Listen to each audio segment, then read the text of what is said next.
Hey everyone, it's Ryder from Skip. I hope you're doing well. It's Sunday, May 22nd. I hope you're having a great weekend. Important news update today. Late last week, the Senate blocked the $48 billion relief package that would have provided a ton of grants for small businesses in lots of different sectors. I'll talk about what happened to the bill and what the likelihood is now, given the economy, that $48 billion or more will actually get approved for small businesses and entrepreneurs to provide some much needed relief. I'll keep today's video short. Thanks so much for subscribing, turning on alerts. You know, this coming Wednesday, we are picking more $1,000 grant winners on our YouTube Live, 1 p.m. Eastern, 10 a.m. Pacific, this coming Wednesday. So be sure to hit subscribe, turn on the alerts. If you tune in, you'll have a shot at $1,000. So here's what's happening. The Senate fails to pass a $48 billion Small Business COVID Relief Act of 2022. Last month, the House passed their $55 billion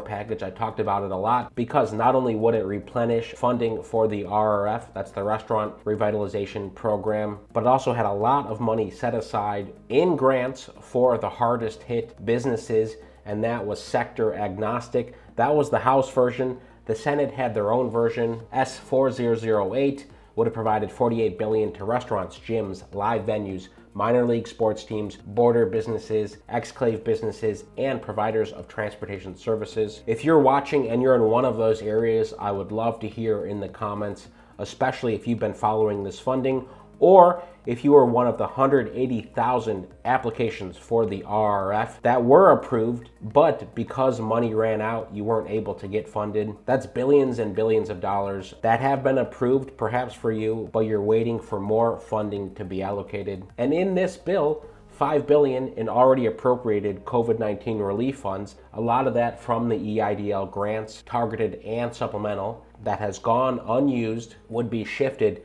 to this bill, but $40 billion would have been added to the nation's deficit. Meanwhile, yesterday, we just approved and signed into law $40 billion for Ukraine. So many of you I know have had strong feelings about that. We're sending $40 billion to help a country that certainly needs help and is in the interest of national security. But how do you weigh that against $40 billion for our nation's small businesses? Small businesses that are vital to our communities today, providing jobs, helping families. Here's what the breakdown would have been. $2 billion for gyms, $500 million for minor league sports teams, $10 million for border businesses that were impacted by border closures, $85 million for exclave businesses, $2 billion for providers of transportation services, and $40 billion for restaurants. Not enough lawmakers were ready to back this. And here we go. Since the Senate couldn't advance the measure, supposedly more than half of those 180,000 restaurants who expected aid may close in the next few months. That's according to the Independent Restaurant Coalition, who of course is pushing for this to pass. Cardin, who supported this bill, said frankly after the vote, "I'll look for any opportunity we can get, but I don't want to mislead people. This was our best shot." So here's an open question. If Democrats are willing to concede that the business aid package is dead,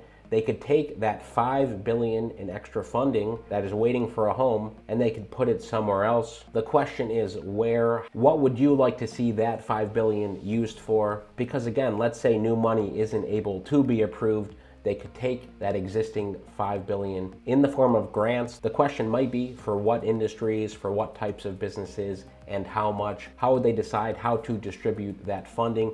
The reason this is so important now is because some of these dire headlines for small businesses and the major economic problems, the looming recession. Here's a headline from this morning. Small businesses lose confidence in the U.S. economy. Entrepreneurs' outlook drops to all-time low levels reached early in the pandemic. Here's some of the takeaways. 57% of small business owners expect economic conditions in the U.S. to worsen in the next year, up from 42% last month.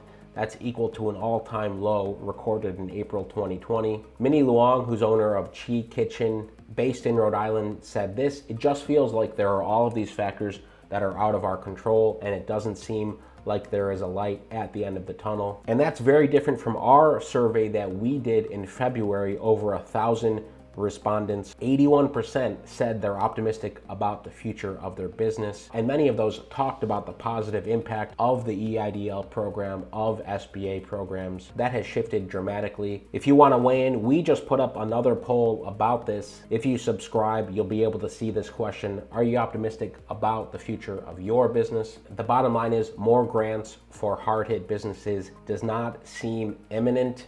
There is still funding opportunities out there. As of now, those may change as the economy changes. Of course, we'd love to help you. If you need funding help, you're interested in what's out there, the SBA programs, other low interest loans, or financing that may help your business, you can go to helloskip.com, choose the VIP concierge option, or just go to sbavip.com. We have a few more spots this coming week. sbavip.com. Try risk-free. Join the tens of thousands of others who we've helped collectively get over $1 billion.